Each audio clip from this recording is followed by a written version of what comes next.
in front of you, and we're going to begin by welcoming our Emergency Management Division Chief, Clint Meekin, who's all sitting around. I have to look to make sure I got the right title, but I've seen you around for years, so Thank you, sir. appreciate you attending tonight and you to share with us the new system that creates data for us. Yes, sir. Turn the time over to you.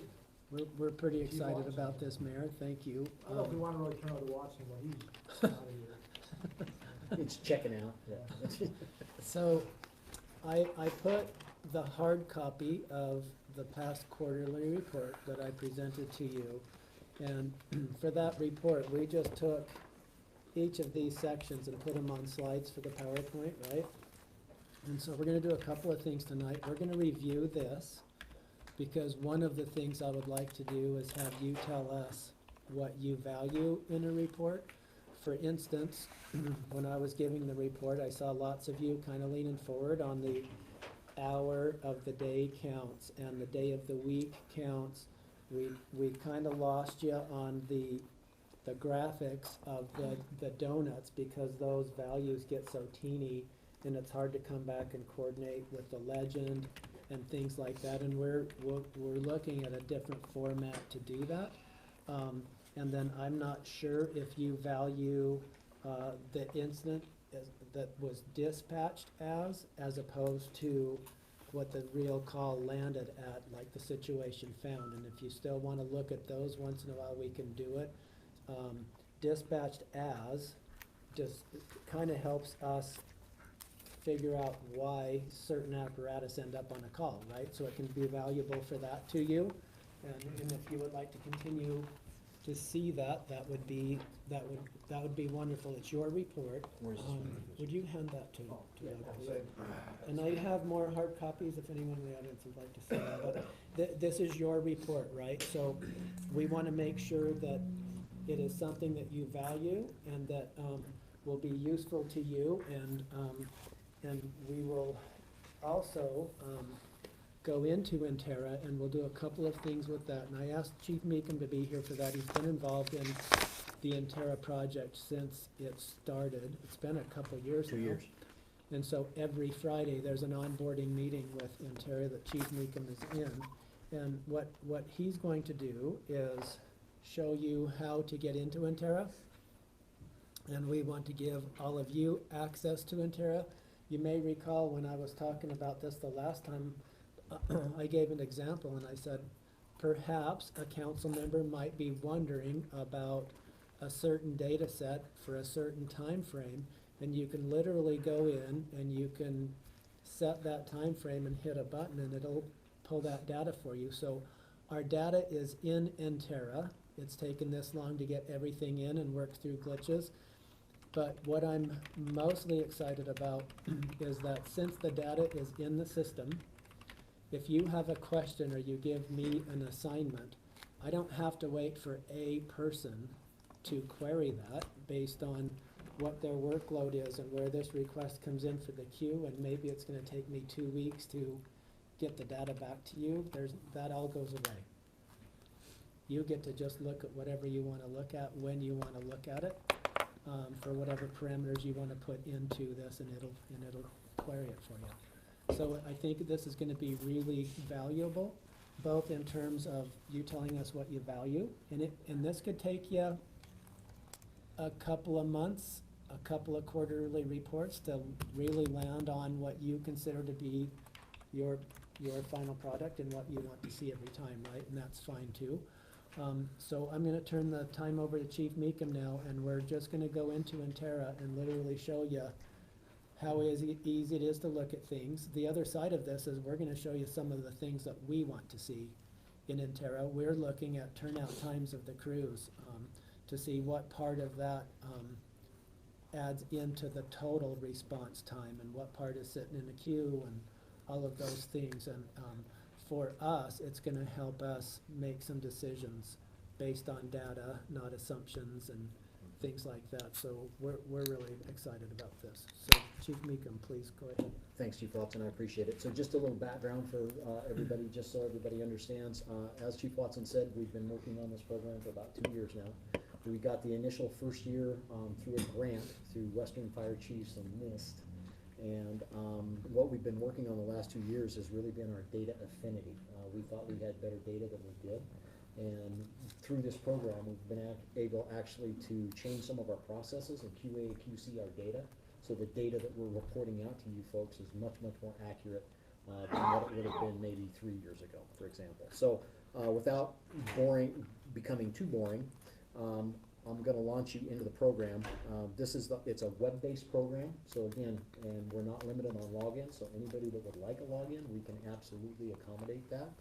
Once you get to past the login screen, this is the home screen that it goes to, and it asks you where you wanna go. The first place that I'm going to take you is what's called the Maps workspace. This is especially valuable for us on the emergency management aspect or from the fire department aspect, because it shows, it gives us some situational awareness on what is currently going on in UFA's jurisdiction. We also, I will mention that West Valley, Murray, West Jordan, and South Jordan have also joined into this program, and they are allowing us to see their data as well, so we can see what's going on in their areas. Under that auspices, West Valley. I'm sorry, West Valley, West Jordan, South Jordan, and Murray, right now, yeah. And under that auspices of that situational awareness, Salt Lake County Emergency Management is footing the bill for this out of our budget from the county general fund. So that's why these other cities have joined in. But this is first involved. So for example, this top one, this overdose and poisoning, is actually going on up in Holiday right now. The Medic Engine 104 and Medic Ambulance 204 are on it.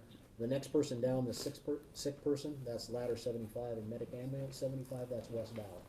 You'll notice as I move over each one of the incidents, there's a little arrow that hovers over the incident, and it kind of highlights where in the valley, and I'll zoom in a little bit so it's easier to see, where in the valley those incidents are. So for example, if we wanted to see some more detail on what was going on with this overdose and poisoning, we can click on that. We can see that Medic Engine 104 and the ambulance are still en route. The alarm was dispatched at 17:03, so approximately 7 minutes ago. And we have a short brief narrative from dispatch on what is going on and what the details of the call are, okay? And as we zoom in more, for those agencies that are equipped with what we call AVL, or the Automatic Vehicle Locator information. Sorry, I'm doing this without a mouse, so I'm not as good. You'll actually see the vehicles will start to move, and you can track them as they're en route. So you get near real-time situational awareness of what is going on with that call. The other thing that's, and you can filter this by agency, so if we wanted to see just UFA's calls, we can filter it by just UFA, and now it's just the 3 calls that are UFA-centric on there instead of West Valleys and West Jordans and everybody else's. The piece down below it, they call them thermometers, gives us the availability of our resources at a glance. So if they're green, they are unavailable and ready to respond to an incident. If they are orange, they are unavailable or assigned to an incident or out of service for some reason. If they're red, they're currently on an active incident. What this does, this tells us we have a district chief that is currently available, our 3 battalion chiefs are currently available, 3 of our ambulances are tied up, 10 of our ambulances are not. And again, as I zoom out a little bit here, as I hover over the various, I'm doing it again, I'm sorry. As I hover over engines, for example, you'll see the little blue arrows pop up over the top, and that gives you just a quick visual reference of where those 5 Type 1-3 engines are, so we know where they're at and they're available. If we want to see where the 2 ambulances that are assigned, I can hover over those, and you can see the blue arrows, that's where they are. So this is, in a nutshell, a situational awareness tool that is available for anyone to look at. We restrict a little bit on who sees this piece because of some HIPAA restrictions when it comes to the data that can be shown on here. While there's not names associated with this, there are addresses associated with this, as well as the medical conditions and stuff. So this is something that we hold a little bit closer to the vest. More along the lines of what Chief Watson was getting to with the analytics piece, we have these other workspaces within Terra. Situational awareness basically is the same thing as the op screen, but it's a read-only access. You can't get in and actually manipulate anything. On the op screen you can. Emergency management is just for some EM stuff we're doing. There's a wildland urban interface, but the areas that should you desire a login, the areas that you will get, the two work areas will be the situational awareness and the performance. The performance piece is what Chief Watson was referring to earlier, as far as the metrics that he was discussing. So the default look right now is what you're seeing currently when you get into the performance screen. As you can see, this shows the last 24 hours or the last full day of calls within all of UFA's area. So in the last 24 hours, UFA has responded on 77 incidents, and these are the incidents by hour, if you will. So at 8 o'clock this morning, we had 9 calls in that 8 o'clock hour, if that makes sense. If you notice, when I click on that bar for 8 o'clock, the dots over on the main screen will reduce and just show you the 8 that were involved that hour, okay? When you pick a dot, you can actually click on the dot, and in this particular case, when I clicked on the dot, there's been 3 calls in that general area. Say I wanted to look at this 4 Bravo, this assault. I can actually click on it. It will drill right down into where it was, and it gives me some basic data on when the call came in, how long the alarm processing took, how long the turnout time took, and turnout time is that time that takes from the time the fire station receives the page until they go en route on the radio. So that's the turnout time. Travel time, total response time, total time of the incident. So they were only on this incident for a grand total of 10 minutes and 24 seconds. It was an assault. It was a 1039 or an emergent response, and Medic Engine 116 was canceled en route by Medic Ambulance 210. So that's why they were only on it for a grand total of 10 minutes. EMS call, and then it gives some more information, when it cleared, et cetera, okay? So you can drill down very, very specifically to a specific incident and get some details. The fun part of this starts to become where we start using the filters, and all of these are filters. So for example, and we can change the dates as well. So I'm going to go back to the 1st of November, so we have a month's worth of data. And this data is coming from UFA's RMS, or Records Management System, that is fed by the CAD, the Computer-Aided Dispatch System, but it's based on the final reporting of the fire department's RMS, rather than relying on VEX CAD data. So if you see here, this is the whole valley, and from November 1st to today, UFA's been on 2,185 calls, okay? And again, the scatter plot off to the right-hand side shows you, kind of gives you a snapshot of what those calls look like, and the key at the bottom, the blue calls are EMS, the red calls are fire calls, hazmat or purple, et cetera, but this is a snapshot of all of UFA. If you're curious that maybe I want to see just what happened in the last month in station, as soon as I get there. 110. 110, okay, we'll do 110. We can select 110, and now all of a sudden, and I'll close this so you can see it. So 110 in the last month has been on 126 calls. I'll zoom in a little bit so you can see the area and what they've, and here is the scatter plot of 110's calls. And again, you can click on one of the dots and say, hey, what was this? Okay, this one was a 25, so an unknown problem, but it was an EMS, okay?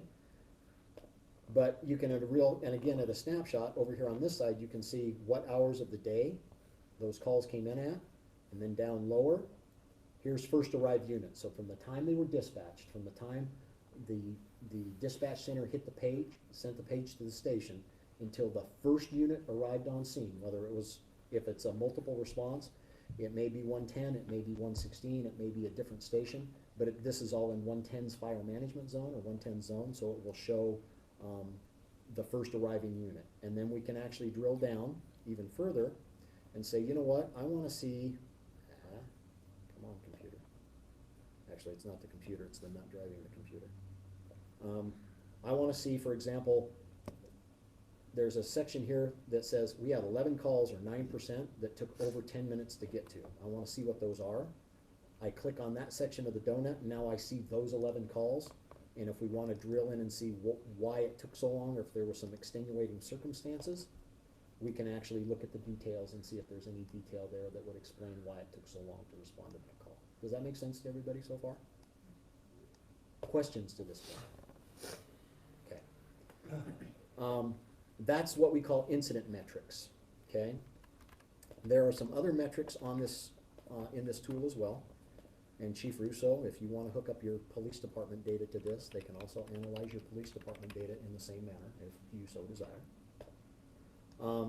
So that was incident metrics. We can go to incident performance, and again, we have a very similar set of filters, but you'll notice the fire management zone is no longer there, and you'll notice the date resets. That's one of the issues with this, is it doesn't remember the date. You'll have to go in and change the dates back to what you want. So again, we went back to the 1st of November, apply the date,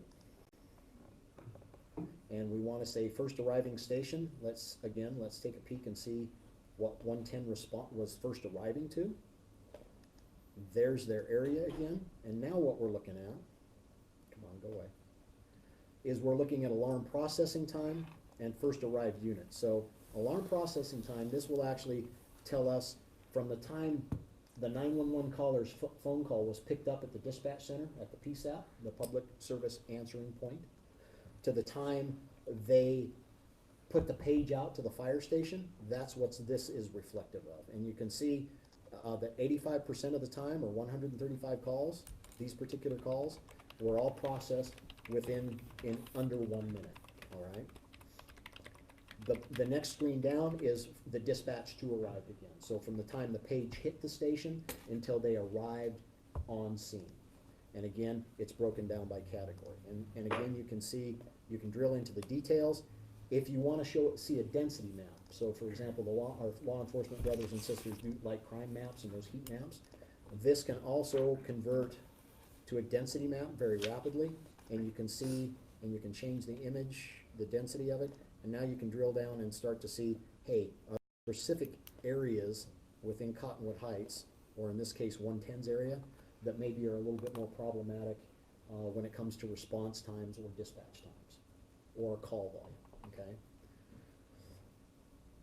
The next screen, so that was, we've seen incident metrics, we've seen incident performance, now we can get to unit performance. So this starts to drill down even a little bit further into individual units now, rather than by station. So again, we'll change the date back to November 1.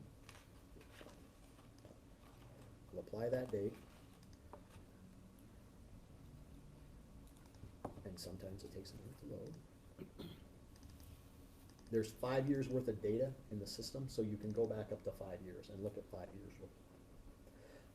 Again, we can take a look at station 110. And now what we're looking at, whoops, sorry. So again, 110's area for that 30 days or that month. Now we're looking at turnout times and travel times. So again, the turnout time is the time from the page goes off in the station until the company gets on the radio and says we're en route. The unit goes en route, all right? So that measures that time. And then there's the travel time, from the time they say they're en route on the radio until they actually arrive. So it gets a little bit more granular on each screen, and you can drill down to the point where you're talking individual units. If you want to see Medic Engine 110 for 1 month and see what their travel times were by even the crew, the day, was it A platoon, B platoon, C platoon, you can drill down to that kind of granular level. Now, I'm not sure that that's something that you guys wanna spend hours and hours doing. I mean, for geeks like me, I think it's kinda fun. For the guys in the fire stations, they kinda like it, and we've actually, our captains that, for the crews that we've actually given them logins for, we've noticed that they start to compete with each other, and we've actually seen a small reduction in turnout times and dispatch times, because they're like, well, I'm on A platoon, and I'm not gonna let those C platooners beat me, so we need to get out the door a little faster. The nice fringe benefit to that friendly competition is that's a reduction in response time for our overall units, which means an increased level of service to our citizens, right? We're getting there faster to deal with their problem. So that's kind of the performance measures in a nutshell. Any questions on these things that I've shown you so far?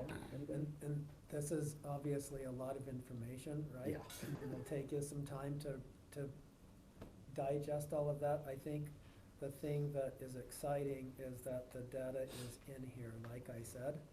And even in a quarterly report, you may just have a thought and say, well, tell us about, and we can go to that and put in the dates and hit the button, and it's gonna pull it up right in that exact time of the conversation, instead of me saying, you know, we'll try to get that for you, and then maybe I'm back in a couple of weeks with that answer, right?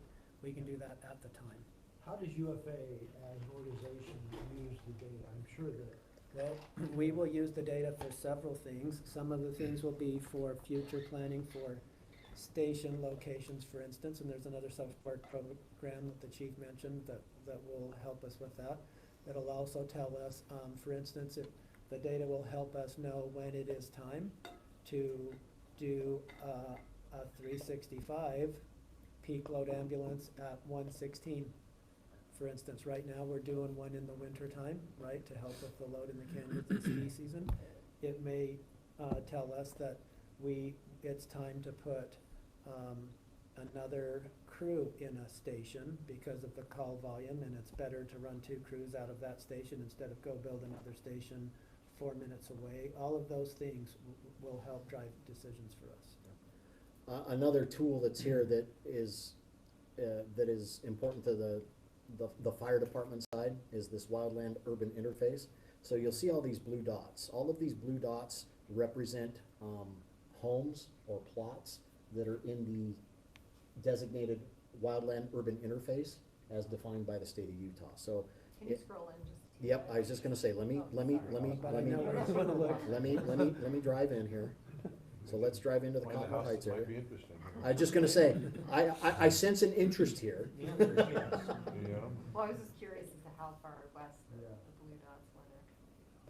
Yeah, I was just saying. Okay, Well, I mean, where do I need know to go it's from east, here? But I was wondering how far west, it's a whole neighborhood. Wasatch Boulevard. Yeah, so there's Sure. Wasatch Boulevard. Sure helps to explain why there's the ordinance for no fireworks east of the. Exactly. So what this can do, and this is available, again, it's web-based and it's real time. So as I make changes on this screen, it would change for like the crews out in the fire trucks. So what this allows us to do is we can click on one of these dots, and that one dot, there are the addresses that are associated with that dot. If I drill in a little bit deeper, the dots become more and more distinct, and you start to see fire hydrants and some more detail, right? So we could actually click on this one dot that is representative of one address or one house. So this is 8311 Top of the World Drive in Cottonwood Heights, okay? And what we can do is our crews can go out and start doing an assessment of that structure. And it takes into account things like the number of occupants, the type of structure it is, meaning what kind of construction it's made out of. Is the address available? Are there... The address available, like something that visibly tells Yeah. visible. Yep, is This it the visible house. from the street, kind of a thing? What's the roof made out of? Is it wood shake shingles, or is it asphalt, or is it a metal roof? And all of these things, when it's input, will then grade the structure, and the blue dot will turn to red, yellow, or green. If it's green, that tells our crews, this is a defensible structure, and it's something that we can protect if it and potentially save. If it's red during a wildfire interface, this is not a structure that rises to the level of being defensible. And so maybe we have a whole cluster of red homes or red structures, maybe that's not the best use of our resources, and we need to move on to the green. So those are the kind of tactical tools that this software provides as well. Do you have other things? I mean, sometimes the structure may be a red, but the sort of, they've cut their grass, or they, there's other things that they've done. Would that be included? All of that kind of stuff is in the assessment tool. It asks for that. And how do you add that information? So, Who does? couple of ways. So What do you again, do? we haven't, and I'm showing you something that's still somewhat beta test, okay?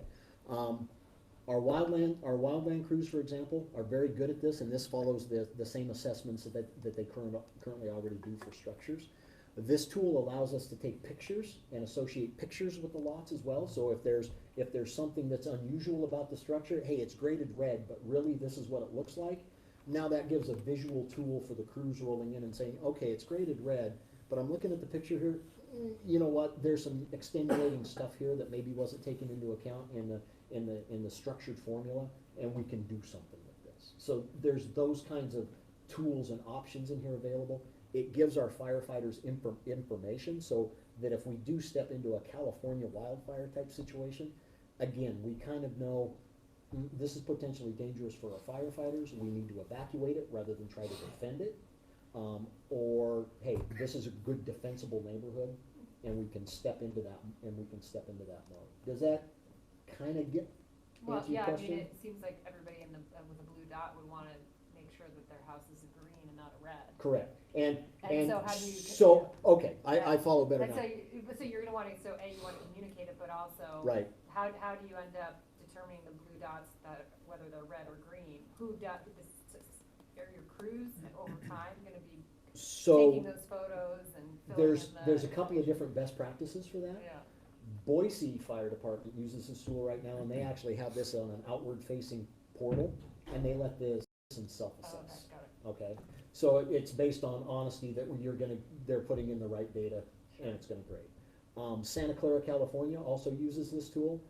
They have their wildland crews go out and grade and do the work. Some other departments in California and Oregon have the structure crews go out and do it as part of their community outreach duties and responsibilities. So there's a couple of different ways to skin that cat.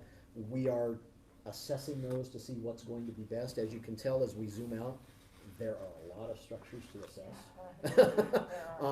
And so it really becomes an issue of what's gonna be the best practice and how best can we process the data.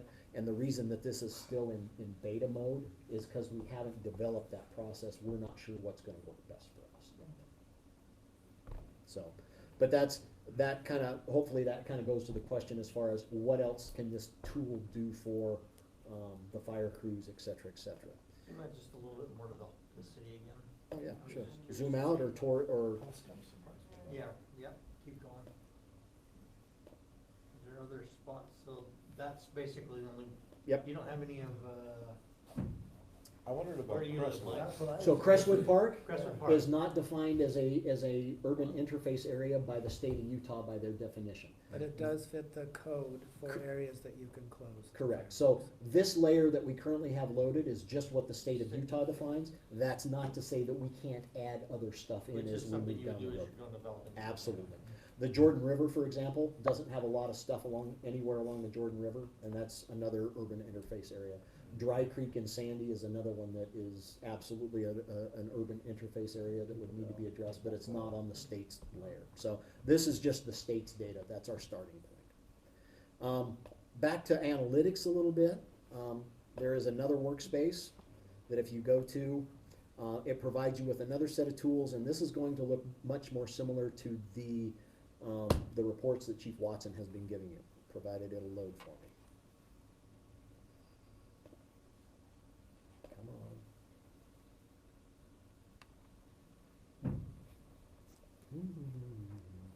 Okay, now I feel embarrassed. Clint, is this loaded through Spillman? No, it's, this comes through our Zoll RMS, Chief. It can be loaded through Spillman, it can come through the CAD. We've opted to go with the RMS piece rather than the CAD piece. We feel like we get better data affinity through the RMS, yeah, exactly. Okay, here we go. So again, this starts to look a little bit more like the reports that Chief Watson have been giving you. For example, if we wanna look at just Cottonwood Heights. And this is a year-to-date summary screen, so this is from January 1st to December 3rd. That's why it takes a little longer to load. It's loading 12 or 11 months worth of data, essentially. And in the time it takes this to load, it's a completely different platform for me, cause I'm just not going, I hope our person gets the report done in time for Cottonwood Heights, right? I mean, this is loading, but we're gonna get the data, right? And the other thing about this is, I think it's going to be really useful and fun to make sure we're being relative in the way that you want to. We can be looking at any data set you want, and you might wanna know how it compares to either the past 12 months or the past, the March previous or whatever, and we can just do that in the moment. And so, I think it's gonna be really helpful. I've not been proud of our reportings, our data and our reports, right? Yeah, so Chief, you gave us a hard copy today, Mhm. so is this the sample?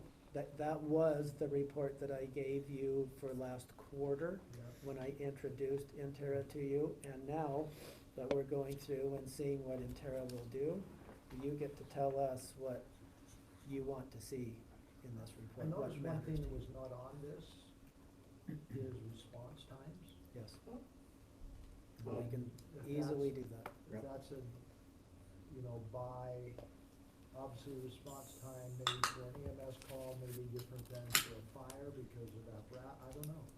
Yep. But it would be, it's something I think our constituents are always aware of, you know? Got it. Well, it is, if you're on the phone, 4 minutes is a long time. Yes. 2 minutes can be a Yeah, long I time. mean, 'cause So- anytime you're Building waiting, up. you're seeing going, it's a long time. Mayor, to kind of talk to that point, so this is the year-to-date summary screen. We have other options here that are on the screen. So we can look at first arrival performance, for example. And I'll let this load up for a minute. And we can actually drill down and look at Cottonwood Heights, or we can look at a 116 or a 110, and we can actually start to see that response times. So, okay, here we go. Obviously, you look at a quarter and you can say our average response time Yes. for EMS is Mhm. And, 5 minutes, rather. you may be working on a project, you may be in a staff meeting or something, Yeah. and just have something occur to you, and you can literally go in, and you don't have to wait for the next quarterly report. Yeah. We can send you monthly reports, right, and just shoot them to you for your own review, and then we'll get it back together for the quarterlies. We can do this any way you want, but Well, it's, for me, when I think of the gravel pit coming on, Mhm. and the Mhm. expansion of, absolutely. 116 Yes. to a fourth crew member and adding to it, the data helps us determine timing of how and when that happens. It sure Right. does. So what I've got up on the screen right now is I filtered this. This is the last completed quarter, so not the current quarter that we're in, but quarter 3. This is, and I will hit show, this is station 110. And here is our alarm processing durations, okay? And as it relates to a 50th percentile and a 90th percentile rate. And here's our first arriver durations, again, with the 50th and 90th percentile curves on there. And so we can actually start to look now and say, okay, so 90% of the time, the alarm processing time takes 3 minutes and 30 seconds, and 90% of the time, our turnout time is another 2 minutes and 36 seconds. So that kind of goes, hopefully, Mayor, to what you're looking for. Does that help? You still haven't arrived yet because you still have travel time. Correct. That's The just alarm turnout That's time. the time it's getting Correct. into the system, the Yep. 911 caller is taking it, and it's getting ready Yep. for dispatch. And now we come to Another the 2 travel minutes. time is the next graph, and then the total time is the final one. And again, you'll have these 50th and 90th percentiles for each one. So total travel time, total response time, 90% of the time we're there within 13 minutes and 47 seconds. And that includes those outliers that are taking 10 minutes to turn out for whatever reason, Can you et cetera, take et those cetera. out? Can you call, sorry. Yeah, no. So In this particular screen, we can't filter those outliers out, but there are other screens that we can start to drill down and see where the outliers are. So if you combine the previous screens that we looked at with these, now you start to get a much more comprehensive shot or snapshot of what is going on. So can you take that total time, for example, Mhm. and graph it rather than by hour of the day? Can you see what it looks like over a year? The 15th For percentile time averages? over a year, for example. Yeah, I know what you're asking for, I'm just trying to figure out how I do it. Which way to get? Yeah, there is, maybe But station. even in our metrics. quarterly reports and stuff, we look at what that's trending and what Mhm. those response times are. So let me let this load. I don't know if this is what I'm looking for now. We can go to fire management zone, let's go to 110, apply. This may not get you where you wanna be. We can noodle on that. Yeah, and we can play with Yeah, it some I didn't- more, We but only no, have- no, This is- it's a good awesome. question. Yeah. We only have a couple minutes. Yeah, so- I mean, on this report, and I guess you did this, that one meeting that I missed last month, but this incident report, what it was called in and what it actually was. Yes. That was, I really like that. Very Good, interesting. good. Um, We will keep that. So I am happy to, if anybody wants a login, by all means, what we need for a login is an email and a phone number to associate with the login. I can create those very, very quickly. You'll get an email from Intera saying, hey, click on this link to finish your setup. If anybody is interested, we will limit your views to just that performance with the map and stuff. And this particular screen, there is nothing in there that you can break. Go in and play with the filters. If you come across a irregularity with the data, let us know. We can work with all of that stuff. If there is something that you would like to see that you're not seeing, we're happy to do it. Great progress, yeah. You could be in a work session, right, and need to view something to help with the decision, and we can just pull it up. So if any counselor wants to log in, we get an email and, Email Chief Meekum, That is fine, yes. and he'll get you. you wanna share with us an email address? Absolutely, sir. My email is cmecham, MECHAM, @unifiedfire.org. And I will leave a few of my business cards here in case anybody wants my phone numbers or anything like that. Again, I appreciate the time. Thanks for letting me come in and bore you to death. No, thank you. Yeah, this is great. Again, if there's something that we can do to make it better, faster, more efficient for what you are looking for, by all means, let us know. Intera has been a very, very good partner with us, and they are trying very, very hard to customize these screens to meet our city's needs, so. Chief, thank you very much. Thank you. And I'm excited to see the data as it comes forward in our reports too. It's not gonna make you stick around, Tom? No, ma'am, but I actually wish we could have been doing this for some time now, because I've been able to show you what we've been doing, right, in Cottonwood Heights. I've been able to show Review this meeting agenda for a couple minutes, if you'll take a look at that. Following the welcome and pledge, we will acknowledge and recognize a special person tonight who will be in attendance. Both the two comments and the resolution. We then have citizen comments. We have some action items after citizen comments. The first is the ordinance 334 regarding tandem parking, and Mike, you'll introduce that quickly. And Yeah. we reviewed that in our last meeting. Yes. Any questions on that issue? Made a small change that was Yeah. requested. Yeah, I called in one because I had just this, again, it was one of those crazy thoughts, it was like, what if someone goes 3D? Yeah. We need to make sure it's worded so we count only the one that's on the road. 3D or 3D? Because it was all tandem. 3D, that's permitted, actually. But we do have some places that have really deep driveways. Yeah. And so I just said, let's make sure that the wording is. Yeah, it's been clarified now can. that tandem parking spaces are allowed, but only the space directly adjacent to the road or driveway count towards the parking requirement. Therefore, any space that's not directly adjacent, whether it's 1 or 2 or 3D, does not count.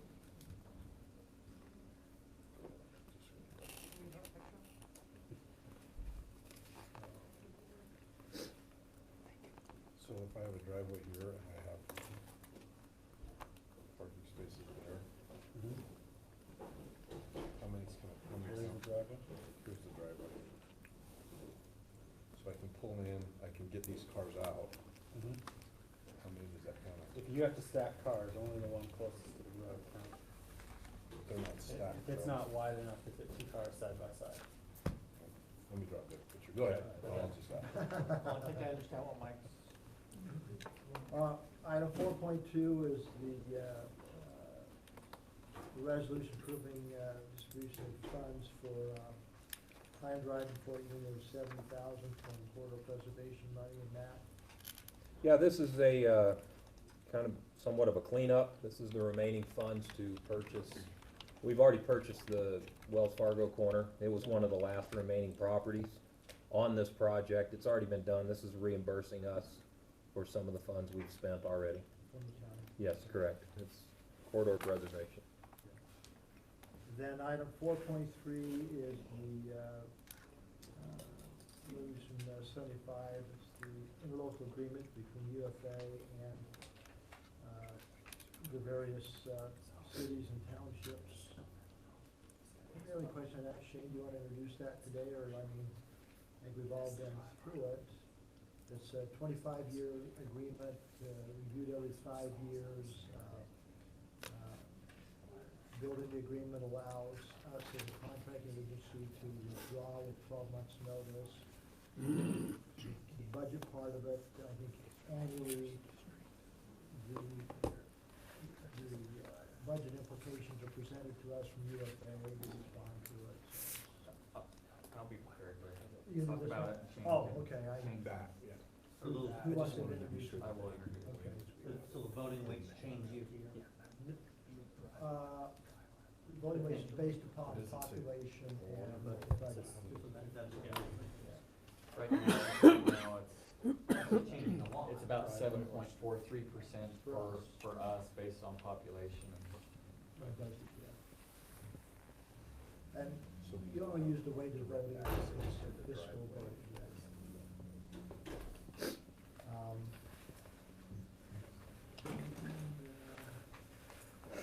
That's might be an amendment to get our That's it. numbers dialed in for And 25. I noticed too on the agreement, it doesn't yet have Brighton, right, Shane, in the agreement? Oh, yeah. Yeah, okay. If it- Brighton, not yet, Not yet. but they will be coming in, I guess, later. Soon, next. Re-adopt it. Well, and it may adjust, obviously, the percentages. Slightly, Slightly. because they're so small. Okay, any questions on the business meeting agenda? Hearing none, come back to staff reports. And you wanna come on up and, Let me introduce this as Anna's coming up. The Butlersville Committee has been meeting and discussing the future plans for Butlerville Days, the float, providing input on that information.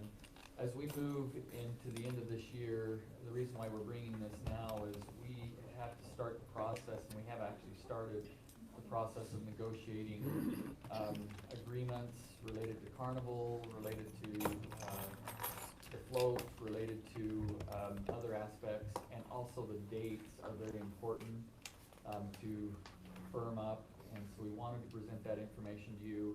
Ann's gonna present it, but that's the reason why we're talking about this. We need your input beyond what the Butlerville Committee has provided on several issues that you can present to.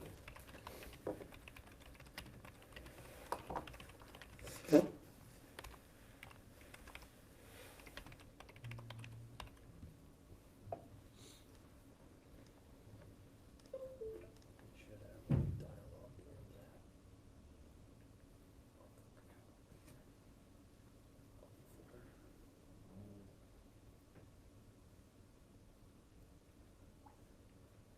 The executable, yeah.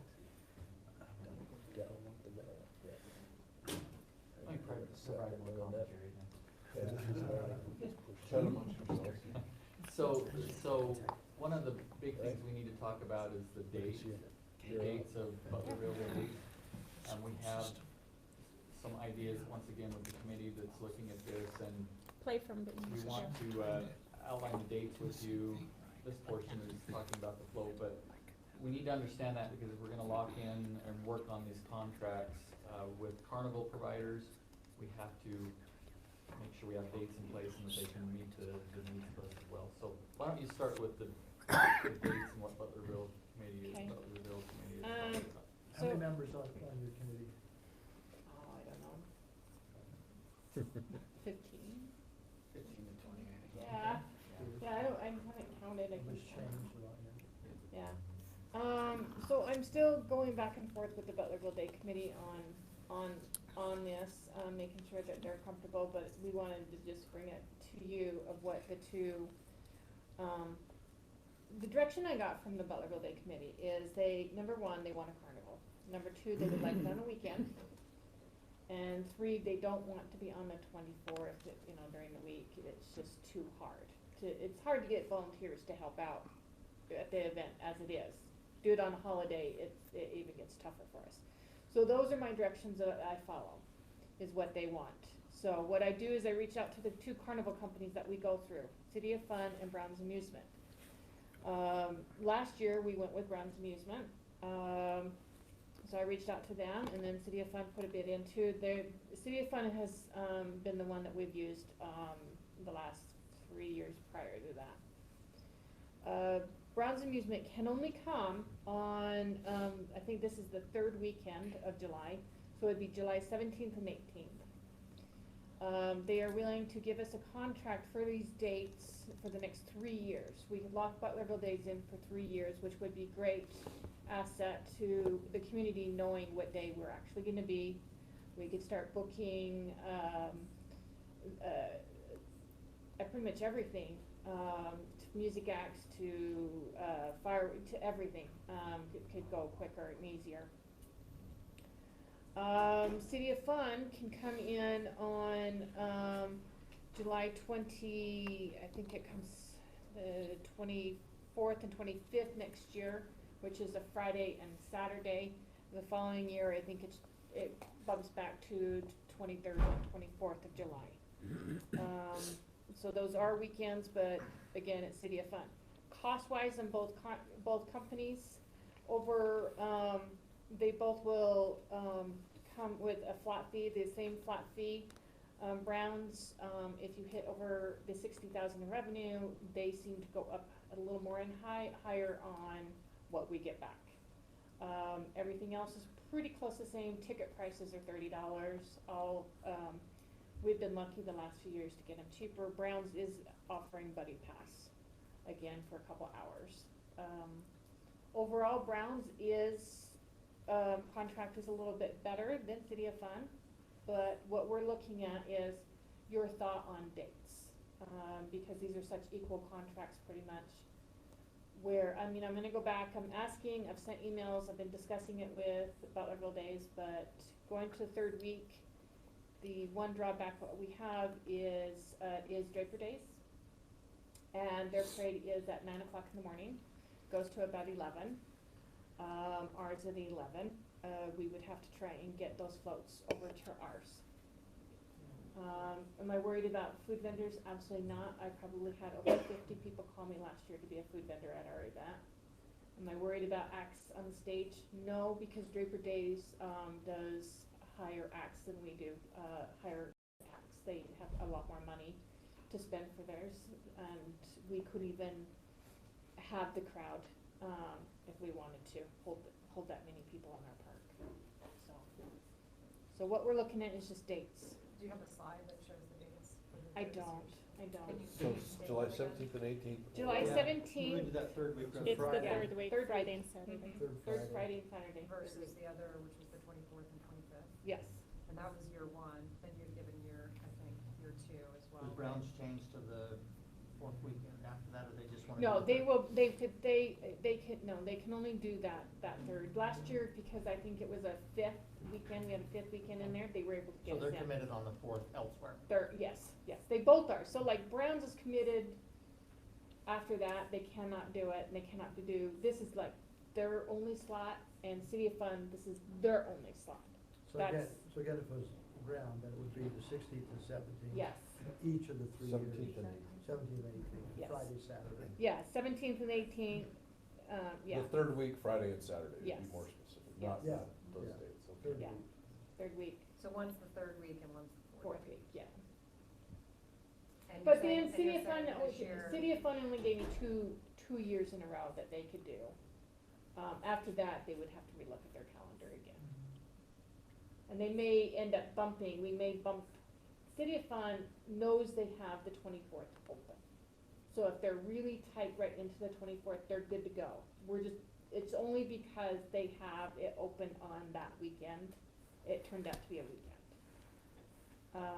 They are booked before and they are booked right after. So is committee proposing having multiple days on The- 2 the- days or 3 days? It's just 2 days. It would be, if you did it on 16th and 17th, that would be just those 2 days. Just, yeah, it's just the Friday, Well, it's been- it's just a 17 week and or 18, so. 17th and 18th. It's just a Friday, Saturday, Friday, Saturday, Friday, It's yeah. just dark on my phone. Yeah, it's just Friday and Saturday.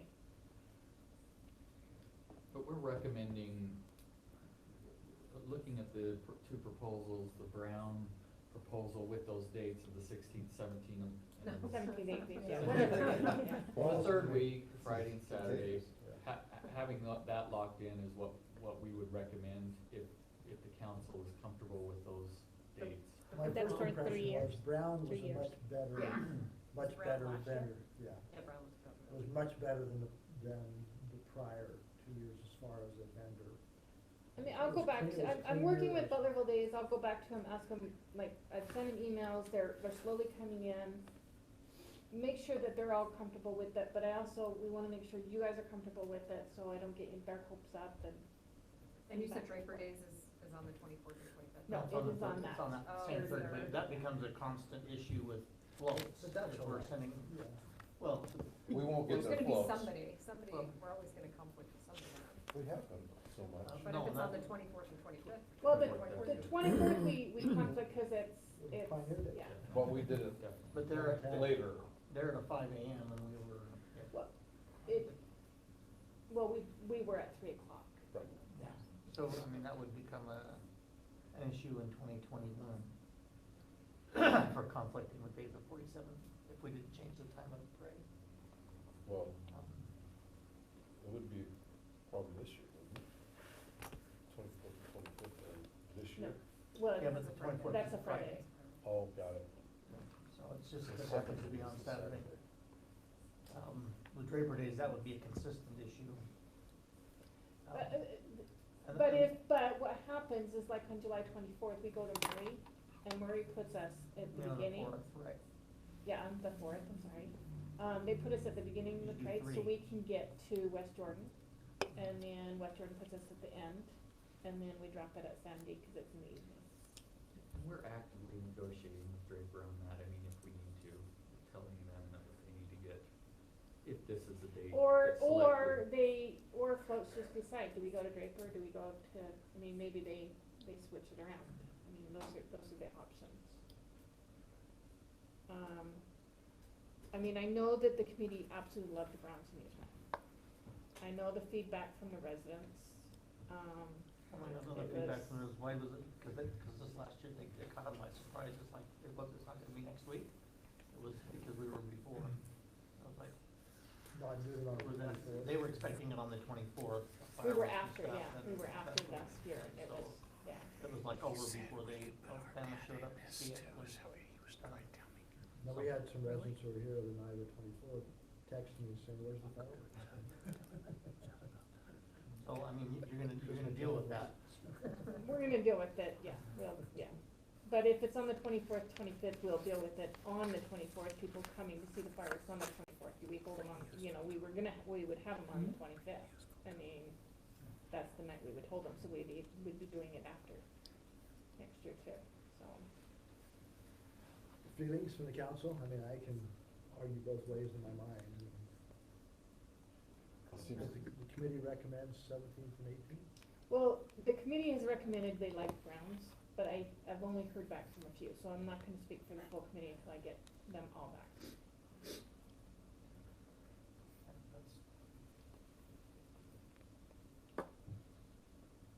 and if they're really against those dates, I can come back, or Tim can How come back. much time do we have to decide? Do we have to hear from the rest of the committee, or you need to know? Well, the tonight? sooner I can, the sooner I can book this, the sooner I can start booking everything else. Yeah. What we would like is the dates that we're recommending correlate with ground. And if the So council's. you're recommending the 17th and 18th? Yes, seventeenth and eighteenth, if the council is comfortable with that, you're going to see that contract, it's gonna come before you anyway. I realize that. As long as Butlerville Committee, Is comfortable with adheres, that. or is comfortable with that, and you're comfortable with that, Well, we recommend moving forward with Yeah, those there's a lot of dates. constituents that really like having around the 24th too, for their own personal schedules and travels and all that stuff, so. But I'm good supporting if that's what they want to do. Yeah, then you'll get that feedback from the committee as well. I mean, there's people who are very accustomed to having it on the 24th, For the work So- schedules and the time and stuff like that, yeah, because, but we had Friday Friday turnout on the before. Friday, Saturday, this Yeah. last, yeah. I mean, it was, that's So if it was a the 17th, paradigm 18th, shift. the parade would then be on the 18th, which is the Saturday. Did you start the carnival on the 17th? I have mixed feelings, but I can support it. Okay. Any objection to June 17th and 18th? Okay. Okay. Unless you get more information, as you No, proceed. I will get more information and and relay it back, and we can, Yeah. if there's strong emotion feelings the other way, we'll go. Float, so what I thought I would do, is just show you, all the floats that the city has had. Give you a little slideshow, so 2007, 2008, they just redid it, And seeing them back to back like that, you can tell. yeah. 2009, I had the police on there in the mill. Unable to locate, and I tried my hardest, and we think it might have had another cop car, but I'm going to find that one. 2011,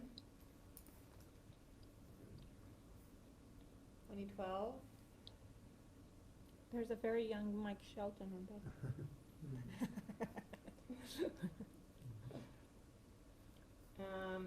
This one, I won't go to it, but there's, a KSL little thing, that I could send to you, that if you wanted to see it. I cannot find a picture of it. 2014. 2015. 2016.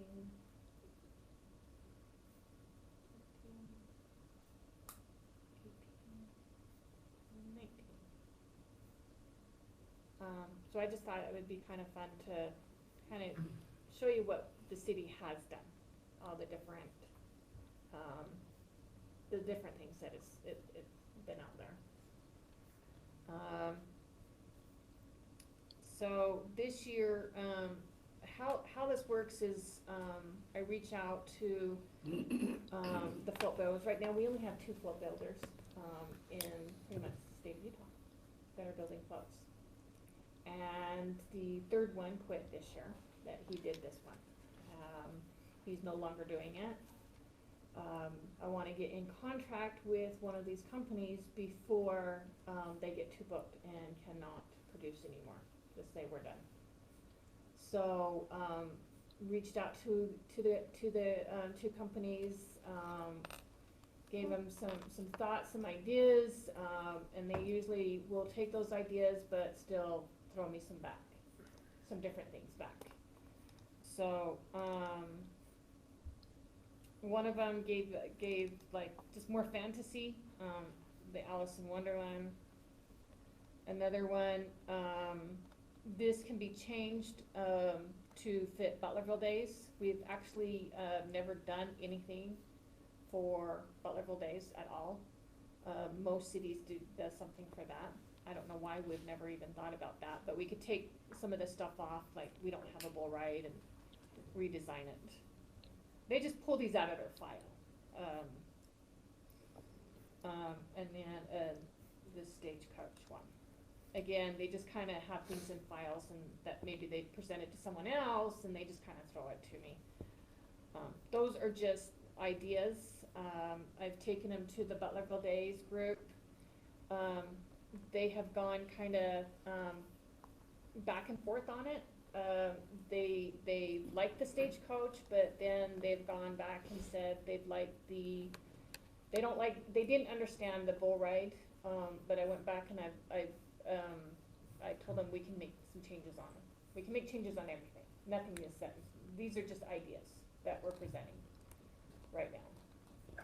How much money did we allocate for the float in the budget? We do about 12,000, 12,500, Or what right did we around there. approve in the budget, Justin? It was that, 12,120,000.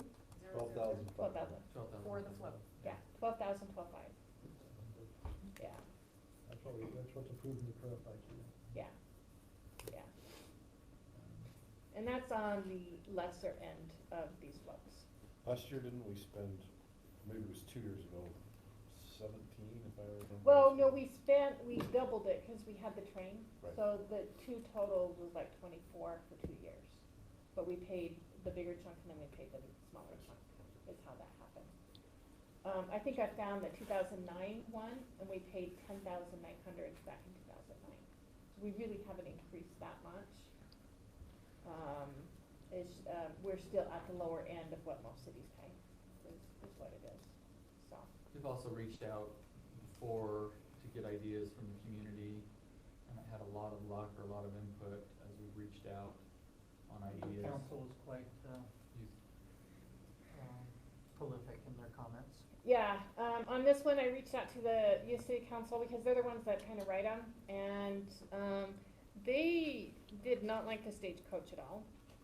Well, can we just time out, go high level?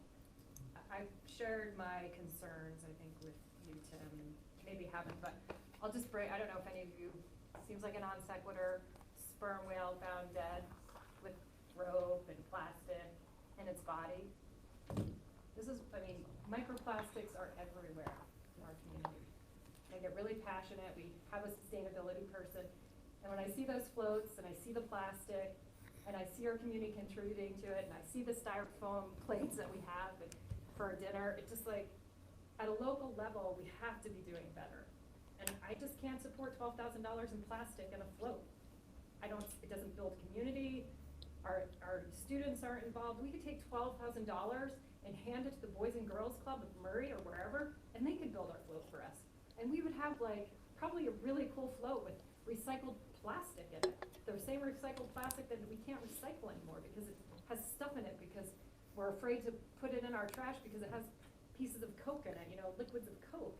So I see this as like an amazing opportunity, and I hear $12,000 and I think, holy cow, our ad hoc sustainability committee would take this in a heartbeat. I built a float when I was at Wasatch Academy. I mean, it can be done, it's being done and all over the state. And I see things in the newspaper with the microplastics. I was just in El Salvador at the ocean and you see it, it's like, ah. So I appreciate, Ann, I know that I don't want to add more to your plate, I get it. Like, that's not what I'm looking to do, but as a community, I think we can use this to do better. $12,000 on a float of plastic we use for 1 year, 2 years, and then we throw it away. But it there- doesn't get thrown away. Doesn't get, No. yeah. Where does the plastic go? It goes back to the builders and they recycle the vast majority of it, or they reuse it. Well, it's still made, right? We're still creating, somebody's out there at a factory making plastic for floats. I mean, it's the whole reuse, reduce, reuse, recycle. We're at we're at recycling. What happened to reduce? Like, let's just not even use it to begin with. I mean, that float to me looks like every other, I don't know, every year we have to vote on the floats and I'm like, well, Modern Display made this one, they made that one, let me just pick the one that, I don't know, maybe you guys totally disagree, but it's completely uninspiring to me, and I wanna feel inspired. Cottonwood Heights is the city between the canyons, we're great, we have a great police force, we have great UFA, let's have a great float. Let's be like, that float is awesome. People will be like, oh, I'm picking that one. that wins this parade, wins that parade. I wanna win, let's Well, win. what we've done is We we've do win. just, we've won. Last year, I sent you multiple How many prizes that we modern, received. who makes who makes them? Modern Display, there's 2 companies that makes all the floats. Creative concept. Here's my concern from an administrative perspective. It's more than just getting a number of volunteers to come. There's a lot of logistics that are involved, a location, liability related to that location. We don't have a location here in the city to house this and to have it, worked on in the city. There's repair elements. We do 11 parades each year. We have repair elements that this company provides. After every parade, there's an issue that occurs. Getting volunteers to go to a site outside of the city potentially, if we can't find one here, the rental space, to have it for several months, the costs build up beyond just the volunteer efforts. That concerns me from an administrative perspective. And the amount of time and staff that would have to go towards that, I think would balloon up significantly with all these costs related to liability, location, rental. And then if you can get dependable volunteers that spend 4 months of their life, and if there's repair needs after that on a site not close by this area, most likely, unless we can find something close, which I found has always been an issue. I've done floats as well as a volunteer through school projects for 6 years of my life, and the logistical aspects of it ended the volunteer efforts because of the logistics of it, not having the location, getting people to the sites. Those are the issues that concern me. That's my perspective. My initial concern, one is that, I know it's part of the budget process, and I think there's valid concern for us expending public funds on the amount, and I know this is kind of after the fact, I've already approved it. But I'm uninspired by not having a theme that sells the city, our brand, or who we are, or something that's really represents us. I appreciate that part of it.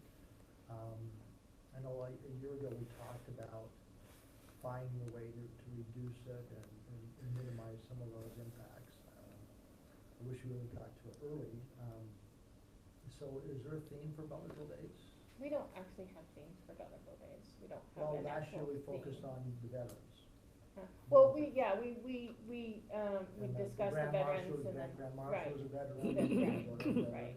I thought that was important in recognizing, you know, and Yeah. Carl was a great representative, and veterans all, I got a lot of positive He was comments. a local business owner, there, I mean, yeah. it So there was- fit the theme of There's the something, parade. that's what I'm saying, I think there's some meaning behind it to justify it if we can come up with, Well, that's why I like the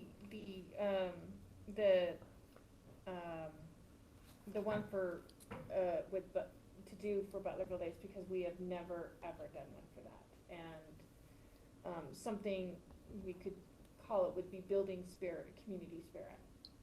That makes more sense. if We we're have not- to have one word for Days of 47. To enter into Days of 47, which is optional, some cities do not do this, okay, just so you know. You have to have one of their words that for their theme. And one of the words that is in their theme, I always have word pioneer, is spirit. And so if we went to this route, we could do building community spirit. And I like that. But then again, I don't wanna say, because first of all, I'm not a resident of Cottonwood Heights. And Butlerville Days is precious to me. So I would just take that back to the community, to the group, which I've emailed them and asked them, what is it you guys want? Like, you know, as we did last year, we that's asked the what I'm saying. veterans to come in and actually sat down and they helped design it. Which local veterans. I would have the committee come in and sit down and design it so it fit them. It was their baby. Is this an opportunity for like, rather than having silos of people working, where Samantha can work with Ann on sort of the theme? I mean, we have the sustainability thing happening with students, like, how can we? Pictures, because that's things they've built. Yeah, before And they would rather when they tear reuse and something recreate. apart, they save things. They've got their massive warehouse that they don't want to go out because it's more money for them to reuse it, to go out and buy something else. Absolutely. I think we'd be a lot more. But this has always been a Butlerville Day because it's in the float, it's always been with the Butlerville Days, you've been with the No, Butlerville Days. it's part, it's a committee, and there's, Yeah. and there's an action schedule, timeline they meet throughout the year, and it's. My concern, and why this is brought so soon, is there's two companies. That's my concern. You lost a third of the production Yes, capacity. and if we wait too long to get in contract with one, we may not, So, and I'm wondering with this feedback, okay, about a theme, about budget, construction material and stuff, if your Butlerville's committee can recommend to us some theme options that we can look at. I mean, it seems like last year we had that opportunity to talk about the veterans piece of it and be involved in that discussion with it. I mean, is it too late to do that? we don't meet until February, but we can do it by email, that's the best I Or an can. ad hoc group? We can meet, we can set another time to meet earlier. I think we should do that to address this. I think it would be amazing if we bought $12,000 worth of trees, paraded those and then planted them in the city. That would get tremendous buy-in from everybody, like, look at our money going right We into can get them the from Ivory Homes, since they have 60,000 of them to give. to Yeah. plant. I mean, that's the kind of thing that I'm thinking of, like, a float doesn't have to be your traditional float in your mind, and that's why I think, like, this opportunity of just like they have, I forget what is, at school, the imaginations, where the kids write an essay, like, we meet with them, monthly, right? You guys meet, Tim, do you meet with the school district monthly? It's like, hey, Last implement week, this, we would love to do X, and I know I swear I'm at deja vu, didn't I bring this up last year? I feel like I did. I just think it's like this great, I mean, just sitting here, Tally brings up trees, I hadn't even thought about that, wow, that's awesome, it's so cool. I mean, and I don't mean to usurp the committee, but, If we break the mold, it's the plastic float, but I'm going to see, we can do something really out of the box. Well, we can ask the two vendors, given that challenge, if we'd like to think outside the box and something. I'm not, I mean, if it's sustainability, if it's first responders, if it's Silver Fingers Canyons that recognizes this, I'm open to any of those types of things that shares with the public who we are and what we represent, yeah. My only little bit of frustration, and I apologize to Ann, is that, I realize this is kind of last second, and we set, when we go back to our retreat again, we set some priorities. We need to try and get some of those things so we know as we move forward throughout the year, that these are our directions, yeah. So what I'm hearing is saying is really challenge you to go back and recommend some different things with the feedback. We'll work, we'll work with the vendor, Butlerville Day Committee, and come back with a recommendation to you. the gator float. Here it is, 2-second Google. About 30 people work to design, construct, paper mache, and paint the float. More than 90% of the float is made of repurposed materials. 2 commissioners will bike alongside the float. I mean, this is not rocket science. It's completely doable. I understand what you're saying about the float breaking and the ease of it, but I'm telling you, $12,000, holy cow. And we have some tremendous groups already in the city, like the Ad Hoc Sustainability Group and Unite for CH, groups that are already really well organized and attended. They might be willing to step forward and say, you have a $12,000 budget to make something wow. They might knock our socks off. But there are technical aspects as well, that it's not just going and throwing up paper mache on something. There's technical aspects with wiring and things to create a design that those things, you need expertise, you need people Well, you need doing to that, have- you need people yeah. contracted to do that. If you're Let's gonna go in try that it, direction. let's fail. Yeah. Let's, I'm not if a you don't, float guy. if you don't try. I'm not a float guy. I understand there's a chassis, I understand you have to drive it, I understand that there's liability questions, all that stuff, but we do want something clearly that we're excited about, that represents us, that people see that and say, hey, yeah, Cottonwood Heights. Yeah, Cottonwood Heights. So I appreciate that part of it, and I could think of 3 or 4 different things myself that could do that, just which one we decide. It would be, I think sometimes you take a vendor, just you gotta challenge it, which you've done in the past, yeah. We need to also talk about Well, storage. can we add this to the agenda in Can- January? where 'Cause we the gonna second store Karen the brought it float? up. And we're gonna end up with another modern design float again, and under my tenure, it's not good enough for me. Well, I wanna but- challenge the other members of the council to think differently, You Well, I think guess differently about what? to try to think about doing it differently. Yeah, I have no Um, problem I- considering that. I've been involved in building a float and have. Building it? Yeah, that's not easy and the time constraint, especially as you get down close, is just enormous. Well, then let's It's- talk it's- about it at a retreat then. Well, that will be too late. Well, it's already too late, clearly.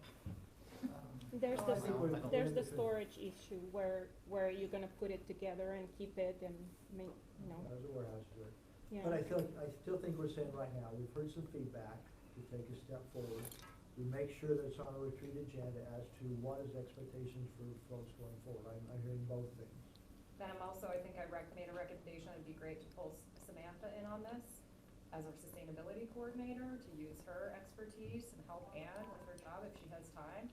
I mean, literally, you can, Well, if I haven't- Ann needs help on the modern display, to challenge modern display, to push them forward, you know, to Samantha. do, well, I have a challenge taking Samantha from her duty. If the flow was sustainability, then I think it'd be right, but if it's just a float, I wouldn't pull planning department in to do that. But if it's sustainability is the theme, for But the something. float should have a level of sustainability as part of it. Everything we do in our city, Yeah, well, that including part of it I hear the you, yeah, styrofoam okay. plates, I hear we you, should but- be thinking. Oh, if, That if- every part of our being, every time that we think about doing something, we shouldn't be thinking about sustainability is in this box, and the only thing No, I that hear she you. can do is I this. misunderstood what you were saying, absolutely. If you're looking at how to make the float itself of material and represent that, then there's maybe some expertise, yeah.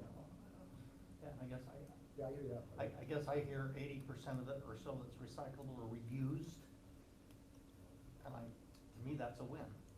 When having that data too. I mean, Yeah, who put it it's- together? I'd love to see the It- data, if you could send that to me, that'd be Well, we great. had a That sign, comes we from- had a Yeah, sign on the yeah. float last year, because Yeah. you asked that question last year, and we got the information, had a sign on the On float the back that of it. said, this percentage, I don't remember off the top of my head, is recyclable material. I had comments I on mean, that. that had to come from them. I mean, honestly, when we were, Yeah, way back did. in the day when we were discussing billboards, we found out the electronic billboards were like 98% recyclable end of life. I was like, well, that's awesome, that's amazing. I had no idea you could get that much out of something like that.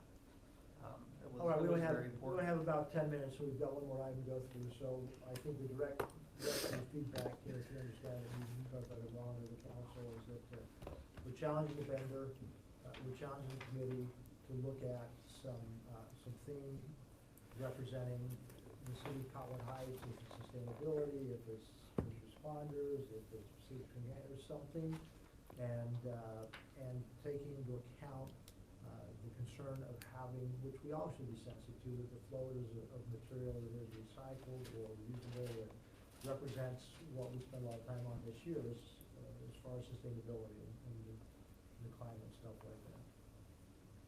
Okay. Okay, Tim, dog park timeline, process discussion. Yes, I sent this to the council, council communication.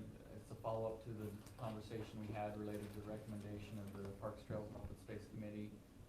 It's an outline of the process to review this. I just wanna say, backing up just a little bit, when council is looking at, policy issues, obviously you have ways that you go through identifying your policy. For example, if we have issues related to our ordinance, land use issues, that goes through a process that's outlined by state code, the planning commission, and then coming to you adopt policy through a process such as the ordinance.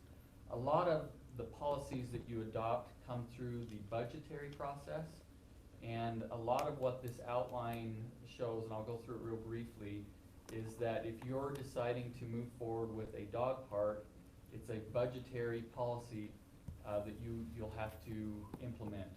And so what I've done is put together where we've been with the Parks, Trails, and Open Space Committee that's provided a recommendation to you.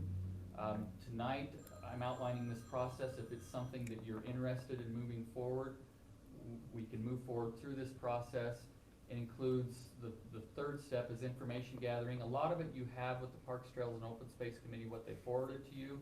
There's additional information that we can provide you as well. And you have to deliberate on the information provided to you on any policy that you're going to work towards.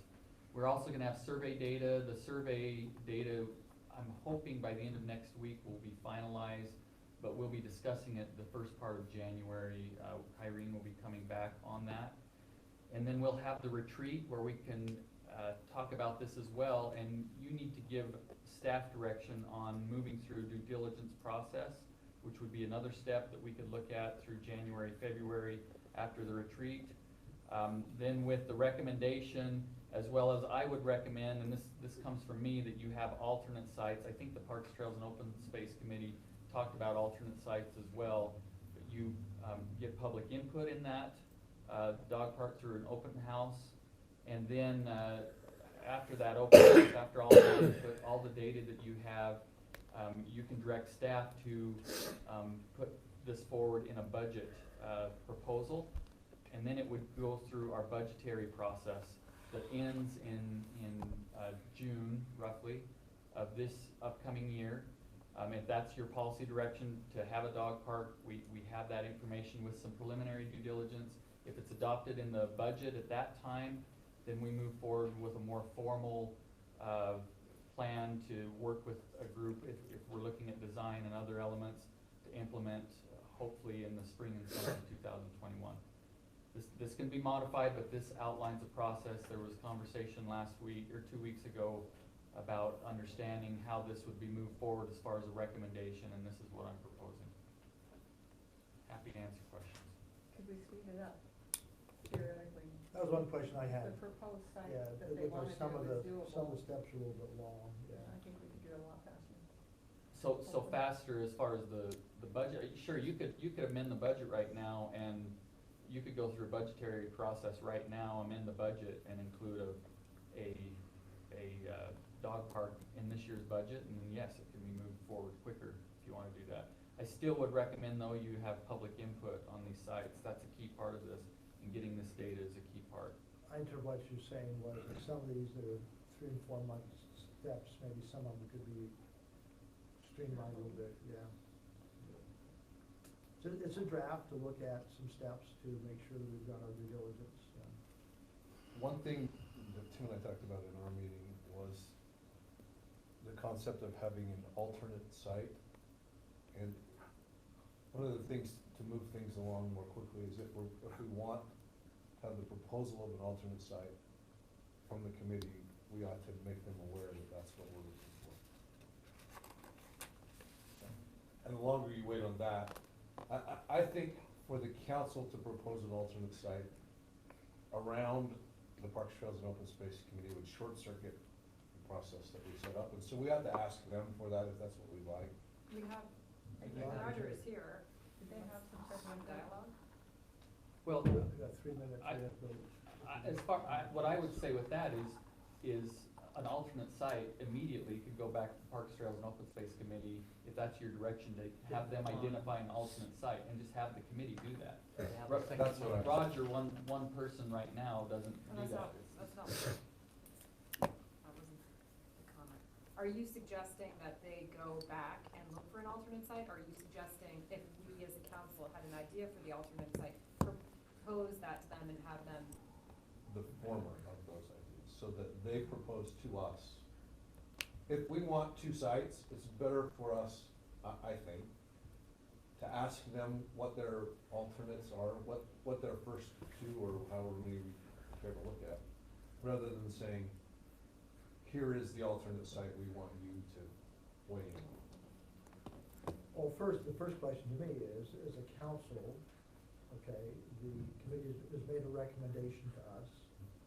Do we want, they deserve a response, and to me, that response is, one, we accept it, and here's the process, or we accept it, but we were wondering if you could tell us what other sites were even in consideration, so that we as a council have an understanding of what was looked at. I mean, Well, we'll provide that with the information, for example, on the sixth, the information from minutes and things that they provided on discussion related to this, on what sites they were talking about. I don't think, and I'm speaking for Roger, so please interrupt me if I'm misspeaking for your Yeah. committee.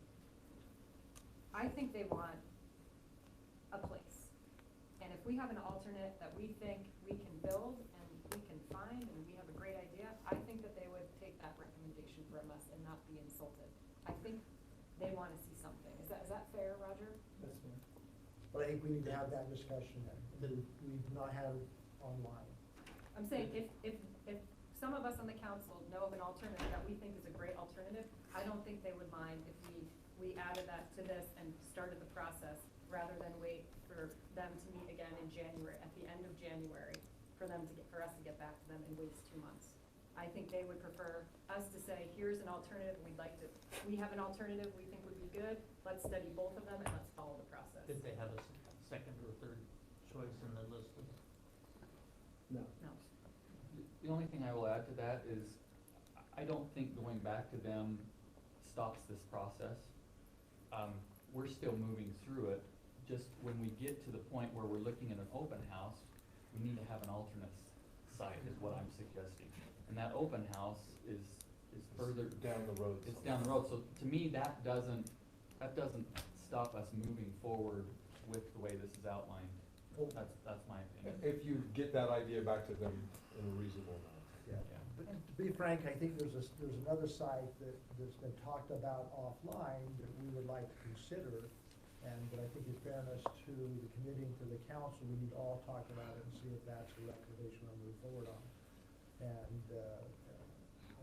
we don't have time to do that right now. Do we have another we meeting. reconvene after our business meeting? We can, because it'll be through quickly. And we can- Just say the site, I mean, we've talked about, 3 of us Well, have there's a talked site about. on Wasatch Boulevard where it's I mean, we need to understand that there's some contractual things, I don't know how far we wanna get into it with Raleigh County and stuff like that, so, You know what the site is. Tally, do you know the site we're talking I'm about? seeing the design. Slated for the parking lot. Exactly. yeah, but I think we can, that there's that site that's considered for a parking lot, Do we know if our leaseholder on Mountain View, is it even a possibility? Yeah, we've looked at the contract, we forwarded that on the next morning. to us. But we have We not haven't contacted- talked with them, it would be working through, renegotiating the agreement with them, is what it would be. But the agreement does say that it's, That there Requires written consent. written consent from them. requires their consent, but it won't be unduly Reasonably. withheld, unreasonably Can we withheld. have a verbal conversation with them, see if that's. We can, at least, yeah. Let's do it. Do you wanna take a minute after our business meeting and talk about this a little further, so we're clear? Yeah, we can come back. Yeah, I think it's we need to worthwhile. go into. We do need to CLA get meeting, our meeting. or CDRA meeting.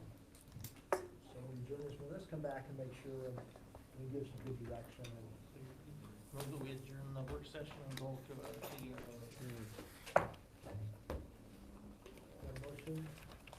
Second? Charlie seconded it. Second? Yes? Yes. Yes.